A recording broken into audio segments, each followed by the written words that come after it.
take the mic and introduce him so that he can talk a little bit about John and tell us all why we're here.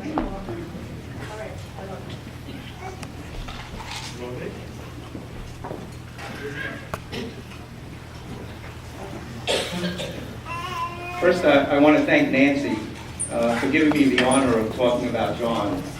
I also want to thank Marge and the late Big John for always treating me like a son. I want to thank John, Joanne, and Jeannie for always treating me like a brother, which means at times I do get unsolicited advice, unsolicited opinions, and of course, unsolicited decorating ideas. But I also get the unconditional love and support that can only come from your own brothers and sisters. John has been one of my best friends for over 25 years. After I married his sister Peggy, I always thought of John as my younger, nerdy brother. He was such a kind and gentle man, self-deprecating and non-egotistical. One day I was riding my motorcycle with a bunch of my Harley tough guy friends. At a traffic light, up rides John on his Honda. He was a pretty intimidating sight to behold. Saggy white t-shirt, baggy tan shorts, long white socks, Velcro sneakers, and of course, his Casper the Ghost Light tan. Before the taunts and teasing began, I told them that's my brother-in-law, a bit of a nerd, but a way cool guy. We all pulled over to talk. One of my friends started ripping on him right away. John was the first one to laugh at himself. By the time we left, the bikers all agreed he was a pretty cool guy, but they pleaded with him, John, lose the shorts and get a tan, which of course he never did. In the 25 years I knew him, we never had a fight, we never had an argument. John had this genuine interest in other people's jobs, hobbies, and problems. There's not a friend, there's not a family member that John hasn't done a favor for.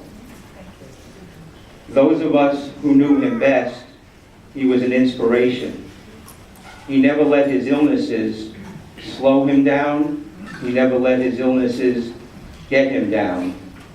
About the only time it was a bit unpleasant, uncomfortable, bordering on outright dangerous to be around John was if you dare get between John and a fresh platter of roast beef, a giant bowl of mashed potatoes, or a large carton of boneless spare ribs. If you weren't extremely careful, you could easily get yourself splattered, stabbed, or bitten. As the family's computer geek, before John left for Florida, he came to my house and set up my new computer. For the past 2.5 years, I've never had a problem with it. After John entered the hospital, Nancy called Peggy. I heard Peg sobbing out loud. When I went to see what was wrong, she said that John had coded, meaning for a moment his heart had stopped. Just when I went back to my computer, it crashed. Religious, spiritual, or agnostic, for me, it was my longtime buddy and nerdy brother, in his own way, telling me goodbye. It was too late in the day for Peggy to get a flight down to Florida. The next morning she flew out, but between weather delays and missing a connecting flight, by the time Peggy arrived in Florida, John had already passed.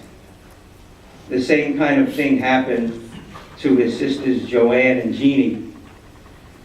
They all were feeling so very guilty that they didn't arrive in time before John passed. Believe in coincidences if you want, but for me, John just didn't want his sisters to see their kid brother for the last time hooked up to all those machines. I believe his last gesture was to leave all of us with our memories of him and our visions of him in better days and better times. My brother left us way too early, but in my heart and in my mind, I know that John now is with Big John, probably discussing the latest Glenn Beck show or the pros and cons of the newest Subaru models.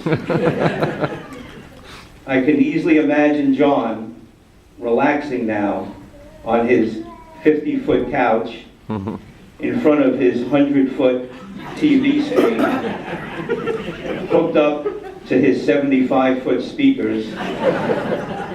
He will be watching the Giants while listening to the Good Rats. He'll be snacking from his city block long Sabrett hot dog wagon, a 55-gallon drum of jalapeno peppers by his side, and a 5-gallon mug connected to an automatic continuous fill soda machine. He has no more pain, he has no more sadness, he has no more diets. He left behind his friends and his co-workers, who I'm confident will always remember this kind and gentle man. He left behind his Manhattan Avenue neighbors. When hearing of his passing, they felt like they lost a member of their own family. He left behind Jane, his mother-in-law, his friend, his gardener. John often said that he was the luckiest guy in the world to have married her Nancy. He left behind his aunts and his cousins, many of whom were also his closest friends. When notified of his passing, all were overwhelmed with sadness. He left behind his nieces and his nephews. They will have forever their Uncle John's love in their hearts, and their favorite Uncle John story to make them laugh and to remember him by. He left behind his sisters and his brothers-in-law. He showed us how to live life. He showed us how to love life. We will miss him. We will mourn him. We will never forget him. He left behind Marge, his rock, his mentor, his mom. You could not find a more devoted son. You could not find a more loving son. You could not find a mother more proud of her son.